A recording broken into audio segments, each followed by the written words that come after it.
One grants memory, the other, silence. Choose.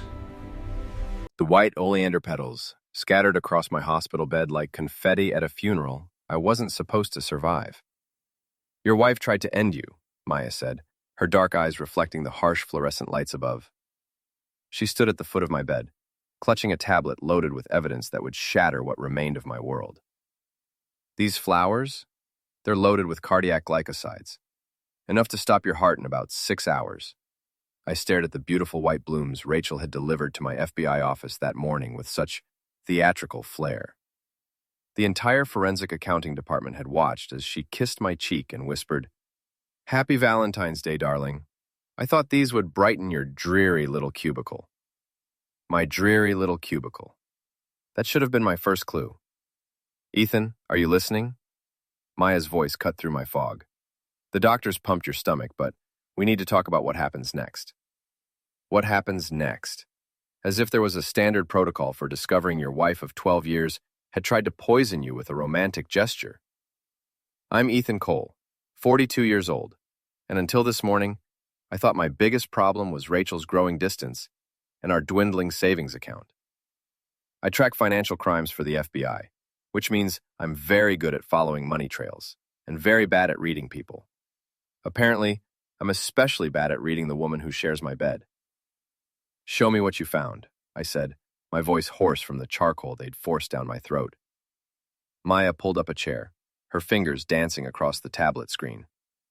"I ran the standard background check on Rachel after your poisoning. Found some interesting financial activity." The first screenshot showed Rachel's credit card statements. Expensive dinners at restaurants I'd never been to.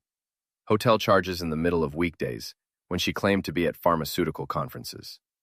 Jewelry purchases that never made it home to our bedroom. "There's more," Maya said softly. "I'm sorry, Ethan." There was a photo taken through a restaurant window. Rachel, radiant in a red dress I'd never seen, laughing across from a man in an expensive suit. His hand covered hers on the white tablecloth. The timestamp showed last Tuesday, when she told me she was working late on a product launch. "His name is Daniel Pierce," Maya continued. "He's Rachel's boss at Meridian Pharmaceuticals. Divorced, wealthy, and according to his social media, very fond of expensive vacations to non-extradition countries." I studied Daniel's face. Square jaw, silver hair, the kind of confident smile that belonged to a man who'd never worried about mortgage payments or his daughter's college fund. Everything I wasn't. "The financial trail gets worse," Maya said. "Rachel increased your life insurance policy to $2 million 6 months ago. She forged your signature on the application." The room tilted slightly. "That's impossible. I would have noticed the premium payments. She's been paying them from a separate account, an account that receives regular deposits from Daniel Pierce." My hands shook as I reached for the water cup on my bedside table. The plastic felt flimsy, like everything else in my life suddenly seemed. How long have they been planning this? At least 8 months, based on the financial evidence. But Ethan, there's something else you need to see. Trembling, Span hesitated, her finger hovering over the tablet screen. In the 3 years we'd worked together, I'd never seen her look uncertain. Maya Tran was the kind of person who delivered bad news with surgical precision. No emotional padding. "What is it?" I recovered some deleted text messages from Rachel's phone. The cloud backup was still active. The first message thread made my stomach clench. "Rachel, the flowers are delivered. He should start feeling sick around 3 p.m. Daniel, you're sure this will work? Rachel, oleander is perfect. Looks like a heart attack.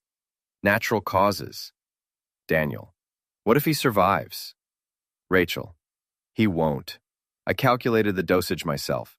By tonight, you and I will be $2 million richer." I scrolled through more messages, each one a knife twist. Gmail.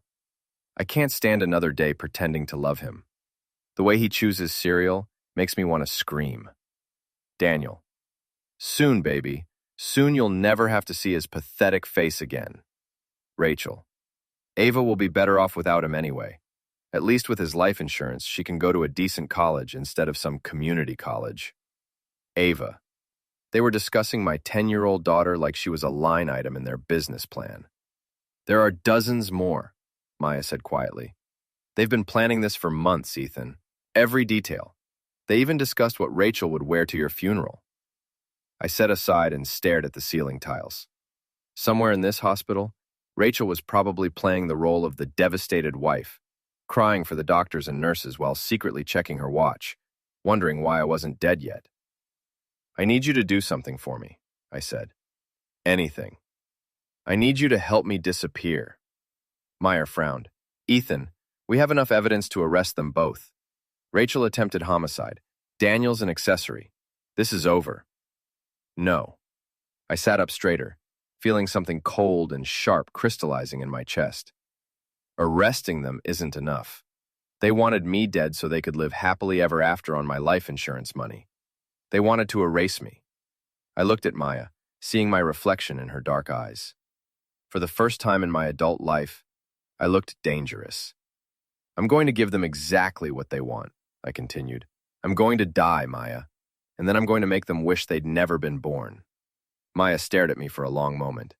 That's crazy, Ethan, and probably illegal. You're right, it's completely crazy.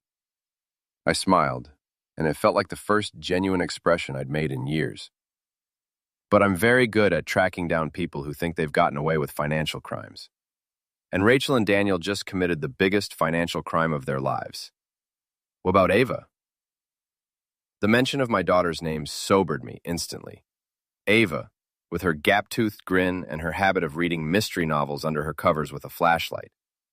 Ava, who still believed her parents loved each other. Ava deserves to know the truth about her mother, I said. But more than that, she deserves to inherit something other than debt and lies. Rachel and Daniel want $2 million? I'm going to make sure they lose everything they have instead. Maya was quiet for several minutes, her fingers drumming against the tablet. Hypothetically, she said finally, how would someone fake their own death in a hospital? Slamming. Hypothetically? Misinformation. Hypothetically. Reimbursement. Maya, I think you're about to find out why the FBI hired a forensic accountant with a very twisted sense of justice.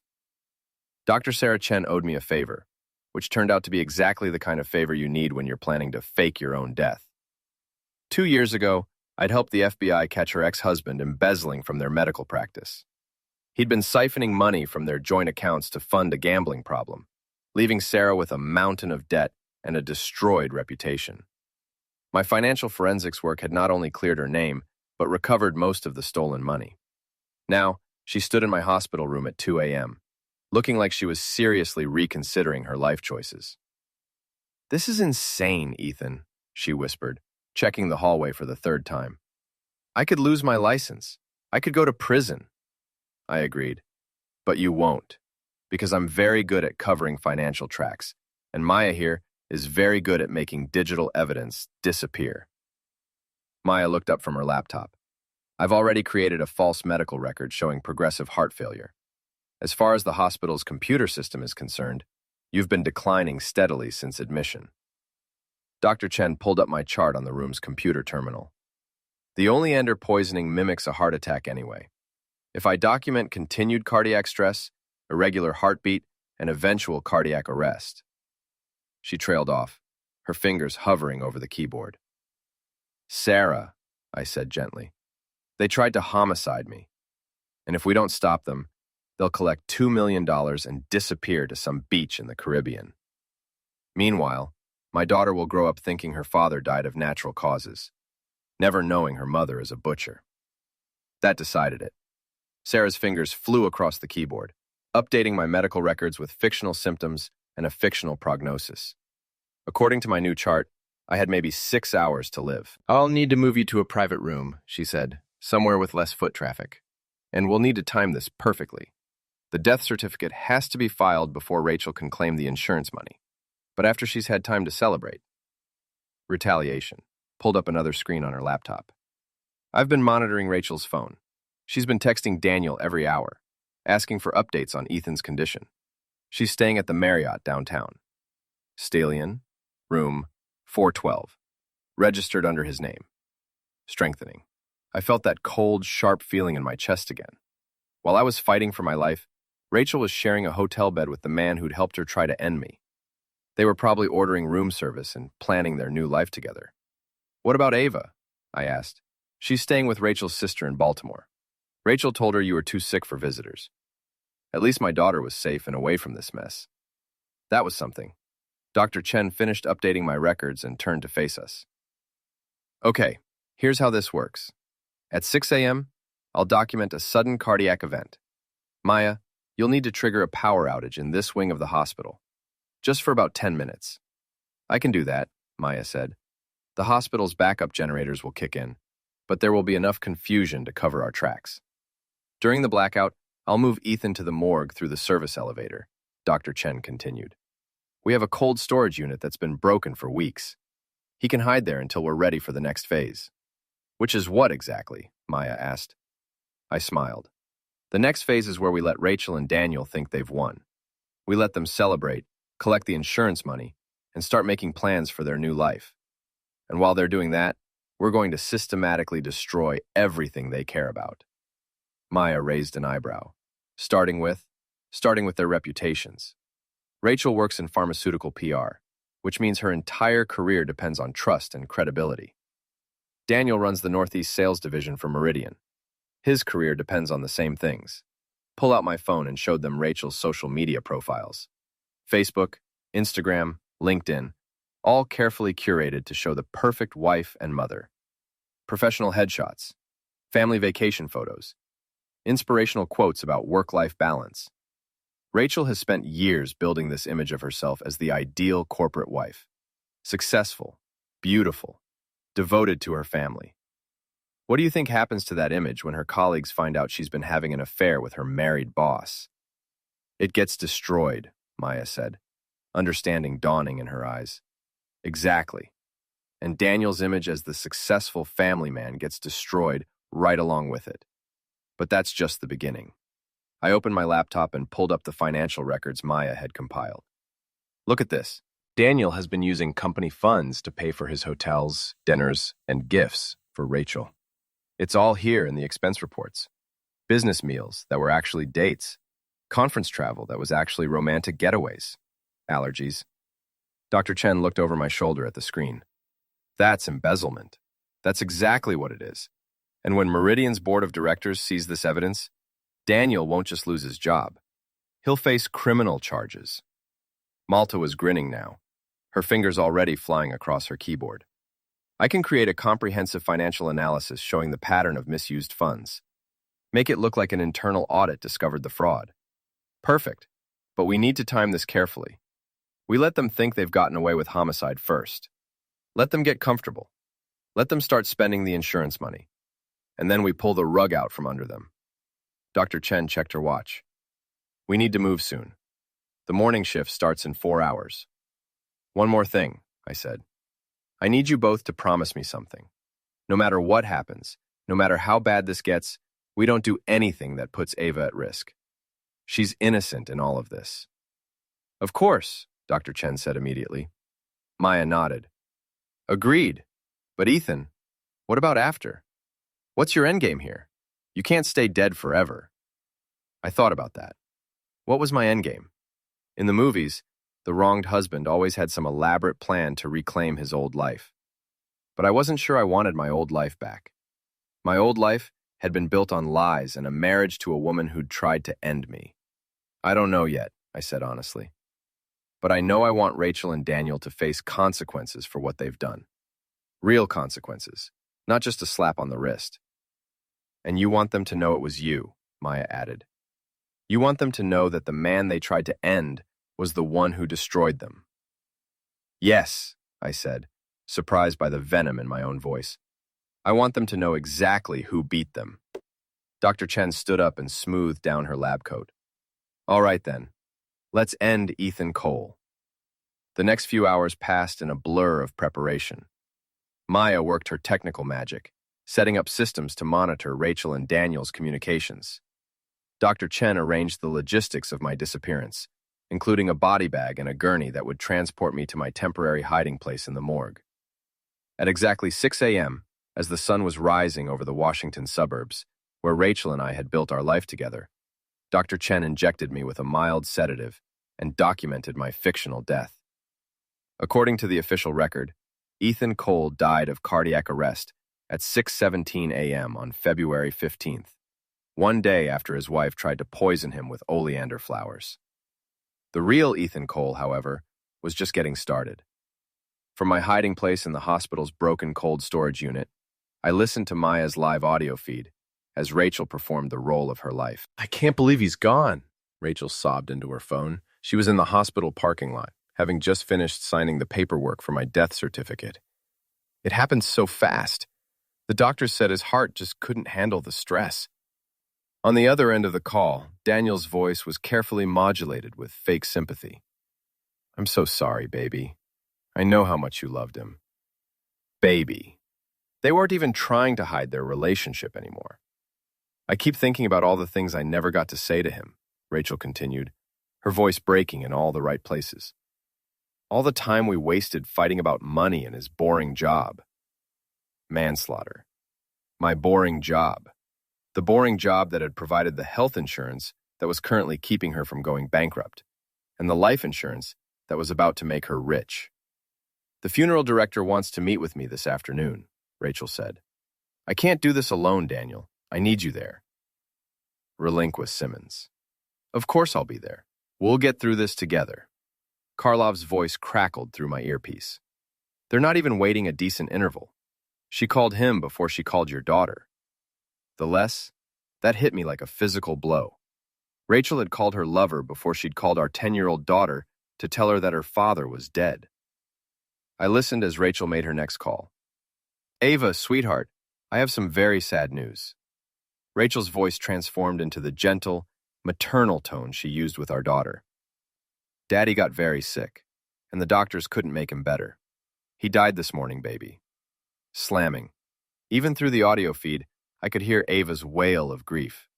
My daughter was crying for me, believing I was gone forever, while her mother stood in a hospital parking lot planning her new life with another man. "I want to see him," Ava sobbed. "I want to say goodbye." "Oh, sweetheart, Daddy looked very sick at the end. He wouldn't want you to remember him that way. We'll have a beautiful memorial service instead, okay? We'll celebrate all the wonderful memories we have of him." Wonderful memories. As if 12 years of marriage could be summarized in a greeting card sentiment.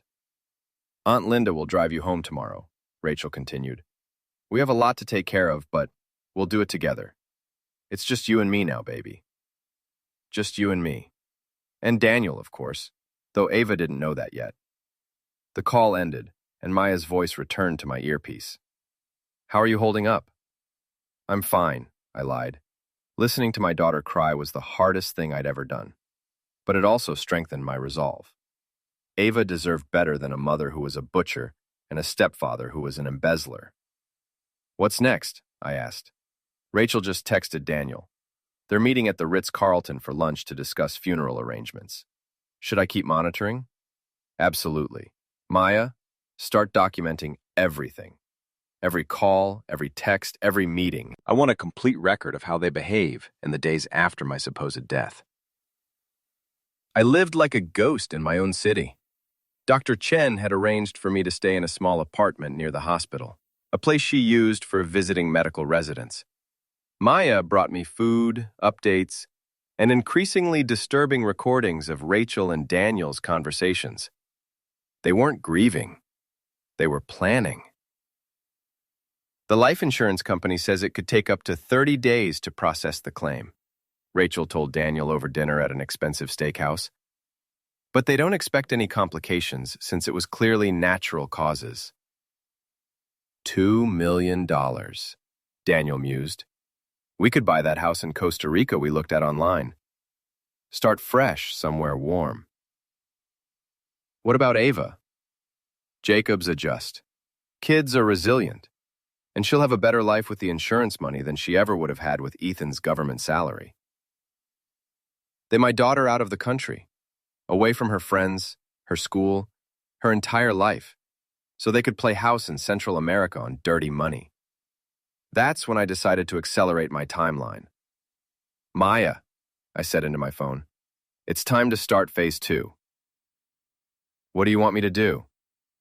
I want you to send an anonymous email to every employee at Meridian Pharmaceuticals.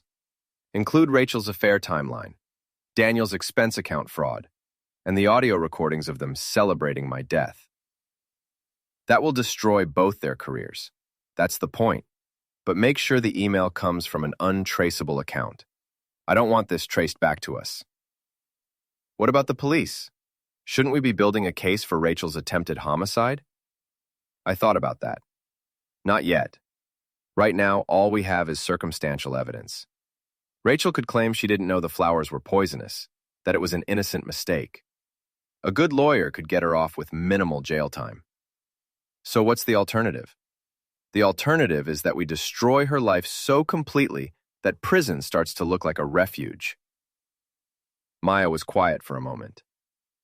Ethan, I have to ask, are you sure you want to go down this road? Once we do this, there's no going back. I thought about Ava crying over the phone, believing her father was dead. I thought about Rachel and Daniel toasting their success with champagne that cost more than most people made in a week. I thought about 12 years of marriage that had apparently meant nothing to the woman who'd promised to love me until death do us part. She'd gotten her wish. Death had parted us. She just didn't realize that I was the one who was going to be doing the parting. Send the email, Maya. It's time for Rachel and Daniel to learn what real consequences feel like.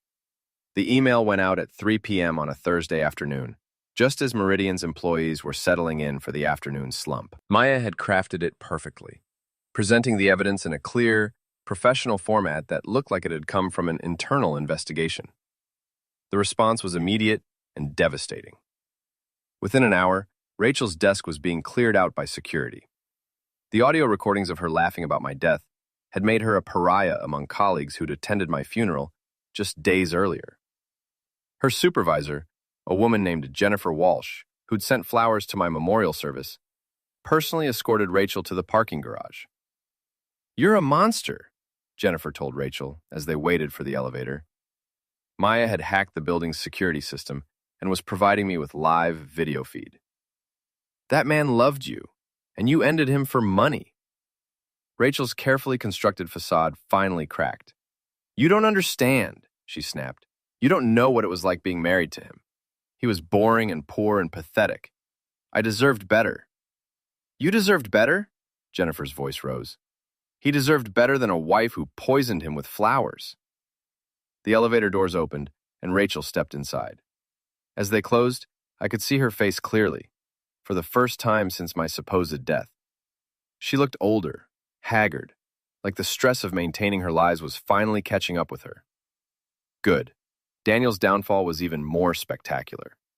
The evidence of his embezzlement was ironclad, and Meridian's board of directors wasted no time in terminating his employment and referring the case to federal prosecutors. His wife, who'd been unaware of both the affair and the financial crimes, filed for divorce and a restraining order on the same day. By Friday evening, less than a week after my death, Rachel and Daniel had lost their jobs, their reputations, and their freedom. Federal agents had frozen Daniel's assets, pending the embezzlement investigation, and Rachel's life insurance claim was under review due to suspicious circumstances and facing potential criminal charges. But I wasn't done with them yet. The beauty of being dead is that people don't expect to see you. I'd been growing a beard and had lost 15 pounds during my week in hiding, which changed my appearance enough that I could move around the city without being recognized. Maya had provided me with a fake ID and credit cards, and Dr. Chen had given me colored contact lenses that changed my eyes from brown to blue. I looked like Ethan Cole's younger, fitter brother, which was perfect for what I had planned next. Rachel had moved back into our house after losing her job, apparently unable to afford the luxury apartment she'd been renting for her affair. Daniel was staying in a cheap motel near the airport, his assets frozen, and his wife having changed the locks on their former home. They were both exactly where I wanted them, desperate, isolated, and vulnerable. I started small. Every morning, Rachel found a single white oleander flower on our windshield. No note, no explanation, just the same type of flower she'd used to try to end me. The first few times, She threw them away and looked around nervously. By the end of the week, she was checking her locks twice and jumping at every sound. Daniel got a different treatment. I'd learned his new routine through Maya's surveillance. Coffee at the same diner every morning, job hunting at the public library every afternoon, cheap dinner at the motel restaurant every evening. I made sure he saw me at each location, always at a distance, always just long enough for him to think he'd glimpsed a ghost. The psychological pressure was working. Maya's audio surveillance picked up increasingly frantic phone calls between them. "I keep seeing him," Daniel told Rachel during one late-night conversation. "I know it's impossible, but I swear I saw Ethan at the coffee shop this morning." "You're being paranoid," Rachel replied, but her voice was shaky. "Ethan is dead. We saw his body. We went to his funeral." "Then explain the flowers. Explain why someone keeps leaving oleander flowers on your car." "It's probably just a coincidence. Or maybe someone knows what I did and they're trying to scare me." "What you did? What we did, Rachel? We're in this together." "Are we? Because right now it feels like I'm the one dealing with all the consequences, while you're hiding in some fleabag motel feeling sorry for yourself." Their relationship was cracking under the pressure, just as I'd hoped. Nothing destroys a partnership built on greed and homicide like actual adversity. I decided it was time to escalate. On a rainy Tuesday evening, I broke into our old house while Rachel was at the grocery store. I knew her schedule because I'd lived with her for 12 years, and I knew the house's security system because I'd installed it myself. I didn't take anything or damage anything. Instead, I left subtle signs of my presence. I moved her coffee mug from the kitchen counter to the dining room table. I changed the television channel from her favorite news program to the true crime show we used to watch together. I left one of my old books open on the coffee table, bookmarked to a page about insurance fraud. When Rachel came home and discovered these changes, her reaction was everything I'd hoped for. Maya's audio feed captured her panicked phone call to Daniel. "Someone was in the house," she whispered into the phone. "Someone who knows how I like my coffee, and what shows I watch, and what books Ethan used to read." "Call the police," Daniel said, "and tell them what? That my dead husband's ghost is rearranging the furniture? They'll think I'm crazy." "Maybe you are crazy. Maybe we both are. Maybe this whole thing was a mistake." "Don't you dare," Rachel's voice turned vicious. "Don't you dare start having second thoughts now. We did what we had to do. Ethan was holding us back, and now he's gone. We just have to get through this rough patch." "Rough patch? Rachel, we're both unemployed and facing federal charges. The insurance company is investigating Ethan's death. This isn't a rough patch. It's a disaster. The insurance company is just being cautious. They'll pay out eventually, and then we can disappear like we planned." "And if they don't pay out? What if they find evidence that you poisoned him?" There was a long pause. "They won't find evidence because there isn't any evidence. I was careful." But she hadn't been careful enough, and I was about to prove it. The next phase of my plan required a more direct approach. I needed Rachel and Daniel to know, without a doubt, that their victim was still alive and coming for them. I chose the anniversary of our first date, March 15th, exactly 1 month after my supposed death. Rachel was home alone, having spent the evening drinking wine and scrolling through job listings on her laptop. Daniel was at his motel, probably doing the same thing. At exactly 11 p.m., I called our home phone from a burner cell. Rachel answered on the second ring, her voice slurred with alcohol. "Hello? Hello, Rachel." The silence stretched for nearly 30 seconds. I could hear her breathing, fast and shallow. "Who is this?" she finally whispered. "You know who this is." "Ethan is dead. I saw him die. This is some kind of sick joke." "Is it? Tell me, Rachel, how did you feel when you watched me collapse in that hospital bed? Did you feel guilty? Or were you just disappointed that the oleander didn't work faster?" The phone clattered to the floor. I could hear Rachel scrambling to pick it up, her breath coming in panicked gasps. "This isn't possible," she said when she got back on the line. "You're dead. I have your death certificate." "Death certificates can be faked, Rachel. You should know that. After all, you've been faking everything else for months. What do you want?" "I want you to understand what it feels like to be hunted by someone you trust." I want you to experience the fear of knowing that someone close to you wants you dead. I never wanted you dead, she lied. The flowers were an accident. I didn't know they were poisonous. I laughed, and the sound was cold even to my own ears. Maya recorded all your text messages, Rachel. Every single conversation you had with Daniel about ending me. Every joke you made about my boring life and pathetic death. Every plan you made to spend my life insurance money. That's impossible. I deleted those messages. Nothing is ever really deleted, sweetheart. You should have learned that from being married to someone who investigates financial crimes for a living. Rachel was crying now. Ugly sobs that held no trace of the composed woman who'd tried to homicide me. What are you going to do? I'm going to give you a choice, I said. You can confess to the police, tell them everything you and Daniel planned, and maybe get a plea deal that keeps you out of prison long enough to see Ava graduate high school. Or you can keep pretending you're innocent, and I'll make sure the rest of your life is as miserable as you tried to make mine short. I can't go to prison. What about Ava? What about our daughter? Our daughter. She was claiming Ava now, after spending months planning to make her an orphan. You should have thought about Ava before you tried to end her father, I said. You have 24 hours to decide, Rachel. After that, the choice gets taken away from you. I hung up and immediately called Daniel's motel room. He answered on the first ring, as if he'd been waiting by the phone. Rachel, is everything okay? You sounded hysterical when you called earlier.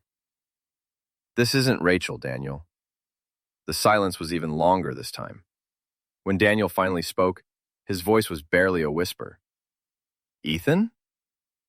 Hello, partner. How's the motel life treating you? I bet it's a step down from those luxury hotels you used to charge to your expense account. This is impossible. You're dead. I saw your body. You saw what you expected to see. A man destroyed by his wife's betrayal, ended by flowers that were supposed to represent love. It's poetic, really. Too bad it didn't work. Daniel's breathing was ragged. What do you want from me? I want you to know that everything you've lost so far is just the beginning. Your job, your wife, your house, your reputation. That's all small stuff compared to what's coming next. We can work this out, Daniel said desperately. We can make a deal. I have information about other people at Meridian who've been embezzling. I can help you with your FBI cases. You think this is about my job? I laughed. Daniel, this stopped being about money the moment you helped my wife try to end me. This is personal now. Then what do you want? I want you to suffer the way you made my daughter suffer. I want you to lose everything you care about, piece by piece, until you understand what it feels like to have your life destroyed by people you trusted. I'm sorry, he said, and for the first time, he sounded like he might actually mean it. I'm sorry about the affair. I'm sorry about the money. I'm sorry about the flowers. It got out of hand. We never meant for it to go so far. You meant for me to die, Daniel. You and Rachel planned my homicide in detail. You discussed what she'd wear to my funeral. You made jokes about my pathetic life while planning to cash in on my death. Don't insult me by pretending this was some kind of accident. Daniel was quiet for a long moment. What happens now? Now you both get to experience what it's like to be hunted. You get to look over your shoulders and wonder when the other shoe will drop. You get to feel afraid and helpless and betrayed, just like I did when I realized my wife had tried to end me. And then? And you'll face justice. Real justice. Not the slap on the wrist you'd get from a plea bargain. I'm going to make sure you both pay for what you did. And I'm going to make sure everyone knows exactly who you really are. I hung up and turned to Maya, who'd been listening to both conversations through the surveillance equipment. How did they sound? Terrified, she said with satisfaction. Absolutely terrified. What's the next step? Trembling, feeling that cold, sharp satisfaction again. The next step is where we stop playing games and start destroying lives. The final phase of my revenge required perfect timing and absolute precision. Rachel and Daniel had spent a month believing they'd gotten away with homicide, then another month learning they hadn't. Now, it was time for them to discover the true cost of their betrayal. I chose a Saturday morning in late March for the confrontation. Ava was staying with Rachel's sister for the weekend. which meant Rachel would be alone in our house.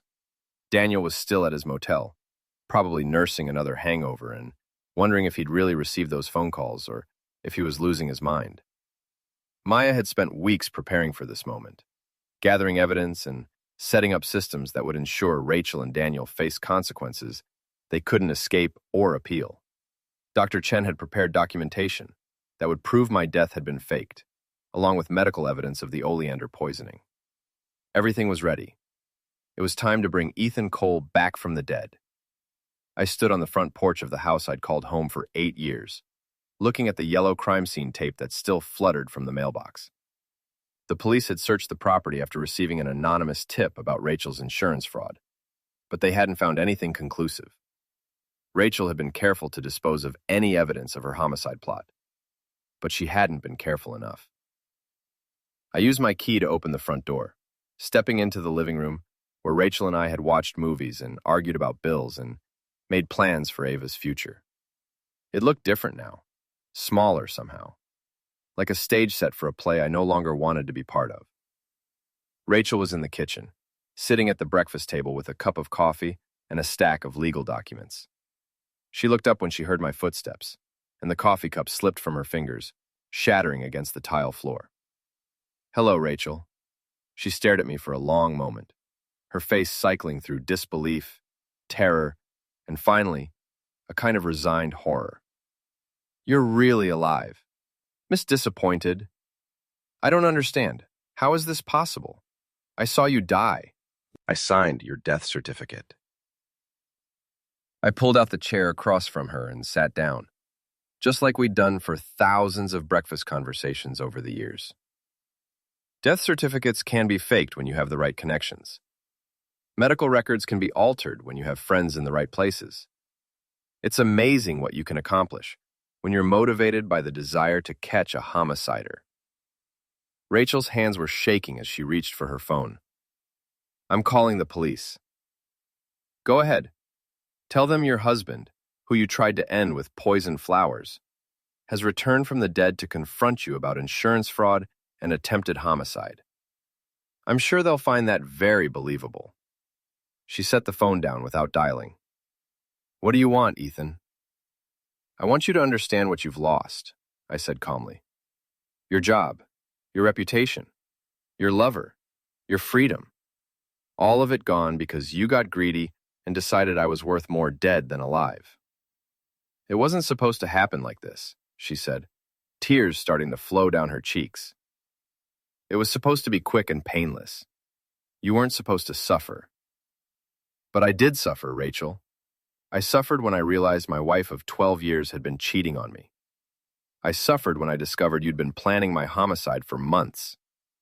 I suffered when I heard you tell Daniel that our daughter would be better off without me." "That's not what I meant." "That's exactly what you meant." I pulled out my phone and played one of the audio recordings Maya had captured. Rachel's voice filled the kitchen, cold and calculating as she discussed the oleander dosage with Daniel. Rachel listened to her own words with growing horror. "Where did you get that?"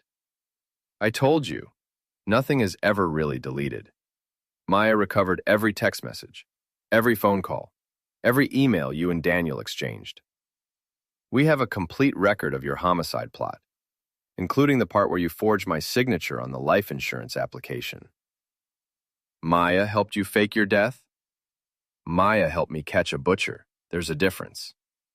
Rachel was quiet for several minutes, staring at the broken coffee cup on the floor. "What happens now?" "Now, you face the consequences of your choices. The FBI has enough evidence to charge you with attempted homicide, insurance fraud, and conspiracy.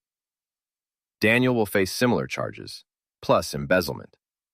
You'll both go to prison, Rachel, for a long time." "What about Ava?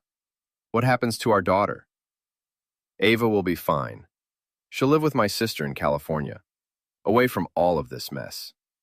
She'll get therapy to help her understand what happened, and she'll grow up knowing that her father loved her enough to come back from the dead to protect her from her mother." Rachel's face crumpled. "I never wanted to hurt Ava. I thought the insurance money would give her a better life." You thought the insurance money would give you a better life. Ava was just an afterthought, a loose end to be managed after you and Daniel disappeared to Costa Rica. How do you know about Costa Rica? I smiled coldly. I know everything, Rachel. I know about the house you looked at online. I know about the fake passports Daniel was arranging.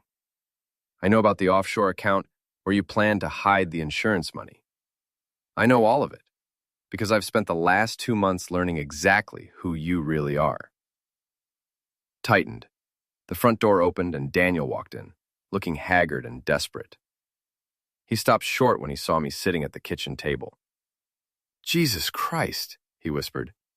You're really alive. Hello, Daniel. Thanks for joining us. I was just explaining to Rachel how this is all going to end.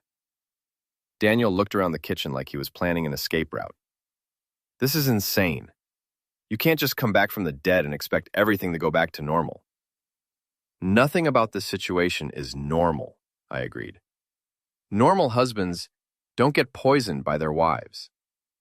Normal wives don't plan their husbands' homicides with their lovers.